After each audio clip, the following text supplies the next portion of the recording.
Tu as peut-être entendu des personnes plutôt chevronnées autour de toi te dire « l'important, c'est d'entretenir son réseau ». Moi, c'est quelque chose que j'ai entendu et qui m'a plutôt gênée parce que je trouve que ça a un caractère assez artificiel, entretenir son réseau. Par contre, depuis que je suis arrivée à Berlin, je me suis rendu compte de ce que ça signifiait et de pourquoi il était important de se créer et d'entretenir un réseau. En fait, en France, j'avais mon réseau naturel, on va dire, qui a mis des années à se créer. Et là, j'ai débarqué, je n'avais personne ici dans le coin. D'où cette vidéo sur comment créer et développer son réseau, parce qu'en arrivant ici, je suis repartie de rien. Donc ce qu'il est important en fait de clarifier dès le début, c'est de savoir pourquoi tu as besoin de créer ou de développer ton réseau. Donc moi, en fait, j'ai vu 3 grandes raisons. Pour moi, la première, c'est que j'avais besoin de feedback. Ça faisait plusieurs mois que je commençais à développer mon concept depuis mon appartement chez moi. Et donc là, je suis arrivée à un point où, pour ne pas tourner en rond, il fallait que j'expose mon concept, il fallait que j'en discute avec d'autres gens pour me pousser, pour venir avoir des discussions constructives et venir améliorer le concept. La deuxième raison, j'avais besoin d'un certain sentiment d'appartenance. Je me suis engagée sur une mission sociale et j'avais besoin d'un esprit de groupe, on va dire, de personnes qui s'impliquent aussi sur des problématiques de développement durable, parce que j'avais quitté mon job, donc j'avais perdu ce cercle boulot, et donc j'avais besoin d'appartenir à un nouveau groupe. Et la troisième chose, c'est tout simplement parce que j'avais besoin d'aide. L'environnement startup, c'est un environnement que je ne connais pas, encore moins l'environnement à Berlin. Donc afin de découvrir cet écosystème, de comprendre les ficelles, j'avais besoin d'échanger avec des personnes qui ont de l'expérience, parce que ça, c'est un truc que je ne pourrais pas apprendre sur Internet. Et donc, il fallait que j'apprenne à m'entourer des bonnes personnes. Une fois que j'ai mis en lumière ces trois grosses raisons, derrière, je suis venue chercher online et offline comment je peux venir me greffer à des groupes déjà existants pour venir participer à un groupe, appartenir à un groupe. Donc offline, j'en parlerai après.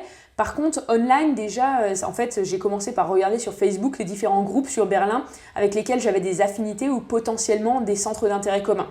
Donc, il y en a un, c'est Make Sense Berlin. C'est un groupe, c'est la branche berlinoise d'une organisation qui est présente dans plusieurs pays et qui s'implique sur des sujets de développement durable. Une autre, c'était Les Nouvelles Voix.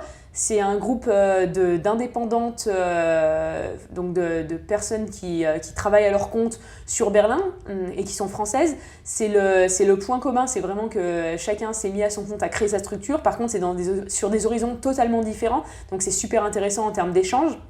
Et le troisième gros groupe où je me suis mis, c'est Women Tech.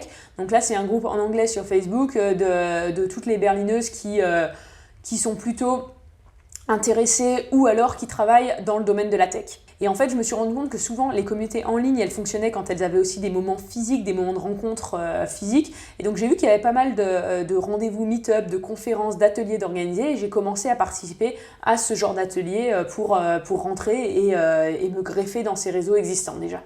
C'est notamment en cherchant et en venant m'insérer dans ces différents groupes en ligne que j'ai commencé, que j'ai trouvé le BPV Berlin, donc le concours de business plan auquel j'ai participé il y a quelques temps. Pour ce qui est du offline, donc j'avais dit que je t'en parlerai après, en fait j'ai cherché à rejoindre un lieu de coworking. Je travaillais, comme je te dis, dans un appartement depuis le début. Et donc je me suis dit, c'est peut-être pas mal, c'est que je commence à m'extérioriser et à venir travailler en commun avec d'autres personnes. Donc afin de créer ce réseau, j'ai regardé sur internet, alors ça c'est un truc, sur Berlin c'est vraiment une chance, il y a des lieux de coworking à chaque coin de rue, donc ça va du coworking de 4-5 personnes au gros réseau de coworking de 3-5 000 personnes. Donc j'ai regardé, j'ai épluché pas mal les réseaux qui pouvaient m'intéresser et tous ces lieux de coworking, et au final j'en ai sélectionné 2.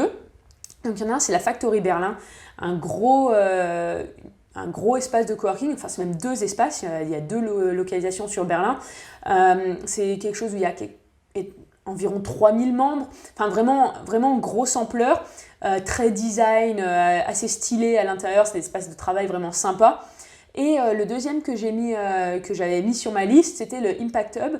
Impact Hub, donc là c'est quelque chose de beaucoup plus petit, c'est un lieu de coworking où je sais pas, il y a 150-200 personnes maximum dedans.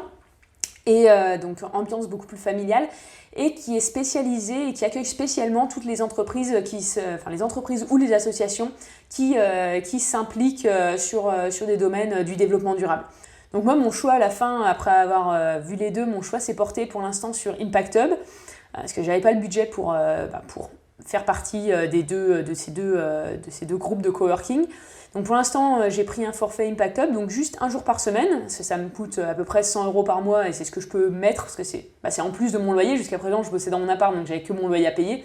Là, c'est une charge qui vient se rajouter en plus. Donc j'ai pris un forfait, une fois par semaine, je vais bosser là-bas. Et je pense, quand j'aurai les moyens un petit peu plus, je prendrai un deuxième forfait également pour aller à travailler depuis la factory, parce que c'est super intéressant d'être dans les listes de diffusion des deux, puisque c'est des événements qui sont complémentaires les uns les autres. Il y en a un qui est plus orienté tech et création de start-up, l'autre qui est plus orienté thème du développement durable. Donc voilà, c'est vraiment ce qui va pas mal occuper au mois de janvier et de février.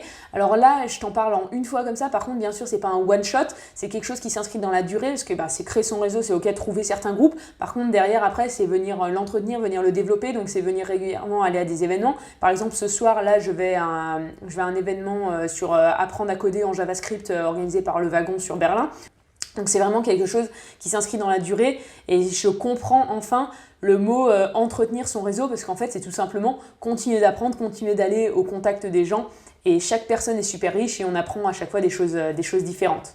Donc là, dans cette vidéo aussi, je voudrais clarifier avec toi, j'ai vraiment parlé de comment créer et développer son réseau, dans le sens comment s'intégrer dans un écosystème et se créer son réseau dans un certain écosystème. Par contre, j'ai pas du tout parlé de comment créer sa communauté, et non pas son réseau, mais sa communauté. C'est quelque chose où pour l'instant, j'ai pas du tout d'expérience. J'ai lancé ma plateforme ce week-end, donc c'est totalement nouveau pour moi et je suis pas du tout en mesure de faire une vidéo pour le sujet. D'ailleurs, si tu as des conseils sur le sujet, n'hésite pas à me les écrire en commentaire, parce que c'est quelque chose que j'apprends au jour le jour à l'heure actuelle. Comme d'habitude, si cette vidéo t'a plu, viens mettre un like en dessous. N'hésite pas à la partager autour de toi également. Si c'est toujours pas fait, viens t'abonner à la chaîne. On se retrouve bientôt dans une nouvelle vidéo. Salut!